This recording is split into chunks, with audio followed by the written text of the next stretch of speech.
Tell me why inflation hurts groceries. First, have you ever noticed that when prices start rising, you feel it at the grocery store before almost anywhere else?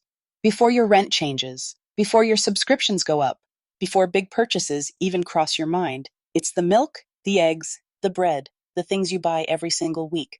So tell me why inflation seems to hit groceries first, and why something so routine becomes the first place we feel the pressure.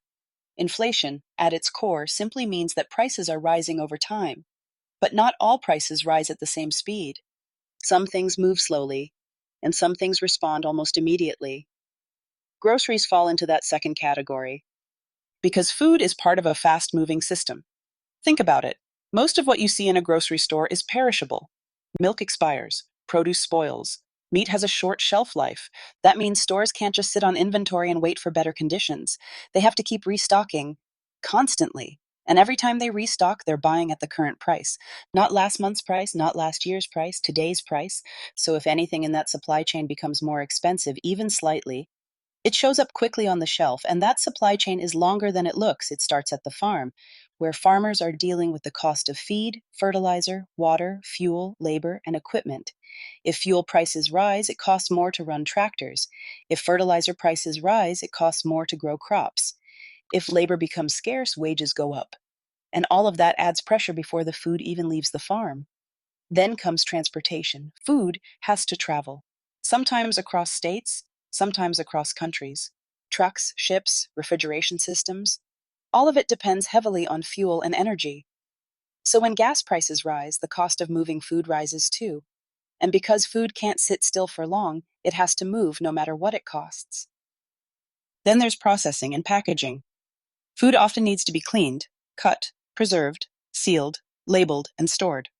Packaging materials like plastic, paper, and aluminum have their own costs. Energy is needed to run facilities and keep things cold, and labor is needed every step of the way. Each stage adds just a little more, until those small increases stack together. And finally, the grocery store. Stores operate on relatively thin profit margins. They don't usually absorb rising costs for long, because if they do, they lose money quickly. So instead, prices are adjusted, not all at once, but steadily, quietly, item by item. And because groceries are something we buy often, we notice it faster. You might not remember what you paid for a couch 2 years ago, but you do remember what eggs cost last month. That frequency makes the change feel immediate. But there's something else happening too. Groceries are essentials.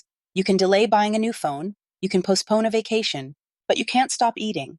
That means demand for food stays relatively steady, even when prices rise. And when demand stays strong, prices are less likely to come back down quickly. So the pressure builds, a little more here, a little more there, until your total at checkout starts to feel different, even if each item only went up by a small amount. And then there's perception. Grocery shopping is one of the few places where we see prices line by line. We scan each item, we compare brands. We notice when something jumps from $2.99 to $3.79. That visibility makes inflation feel more personal, more noticeable, more immediate. But inflation doesn't just hurt groceries first because of visibility. It's because of how fast the system moves. Food moves quickly, costs move quickly, and prices follow. There's very little delay, very little buffering, very little time to hide the change. So when the economy shifts, groceries reflect it almost in real time. And that's why the grocery store becomes one of the first places we feel it.